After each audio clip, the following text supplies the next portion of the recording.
Holy crap. That is the only thing I could say right now. Now, I'm being honest with you. Hey everyone, Aaron here. Welcome to another anime review. Today we're looking at Berserk episode 1. And I will say right now that I know people were saying the trailer, this looked garbage. People are saying, oh my god, it's not going to be good. I will tell you guys right now, you have to take your time and go and watch this right now. Like, if you aren't watching this or you feel like you need to, I don't know, you need more pressure to watch this, let me be that right there and say, go watch this. I'm not trying to overhype it. I'm not trying to do anything like that. This is only first episode of 24. It could go downhill. Who knows? But right now, the first episode shows that this is going to be awesome. I mean, honest to God, I have so much hope for this. I really do.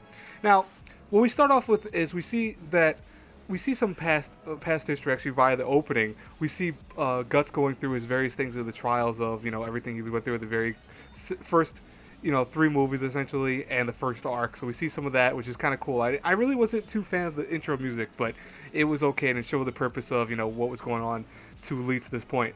Now we end up entering a bar with Guts, and we see that Puck. This is the first time he's introduced.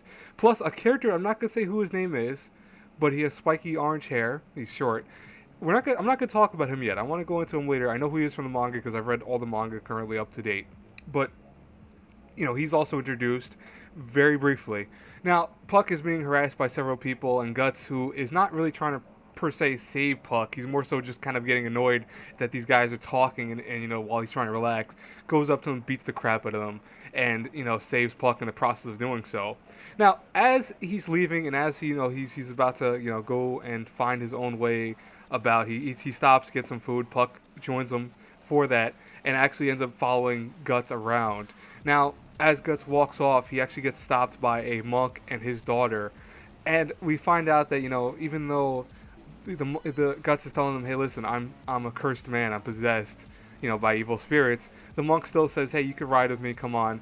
And lo and behold, he's going to regret that. He really will regret that decision.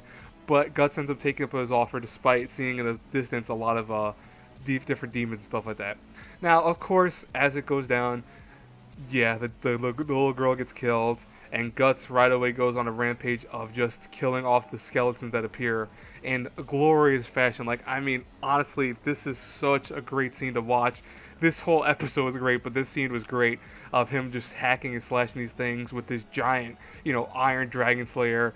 And one thing I loved about this is that, it goes back and harkens back to the manga, where it actually talks about the sword itself, which is not really looking like a sword. It more looks like a giant clump of iron. I love how they did that.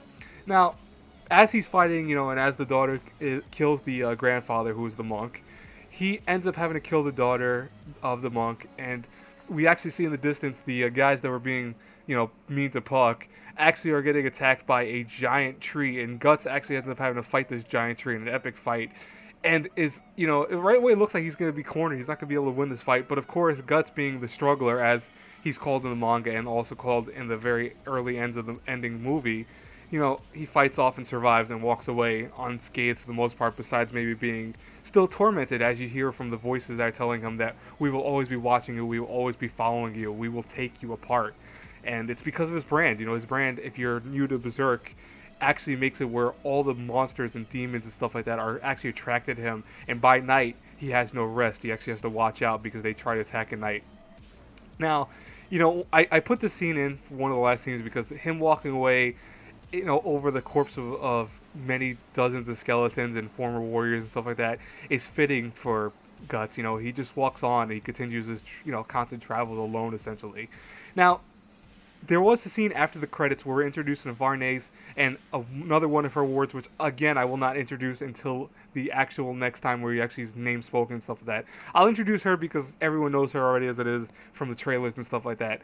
But honestly, listen, folks, I love the animation for this. I think the animation's stellar. I actually love how it harkens back to the manga in terms of how it looks, how visually appealing it is. The actual fights looked amazing. The soundtrack was awesome. I think it fit the mood perfectly for the actual fights and everything else. Can you tell I love this episode? I actually think this was a stellar first episode for Berserk.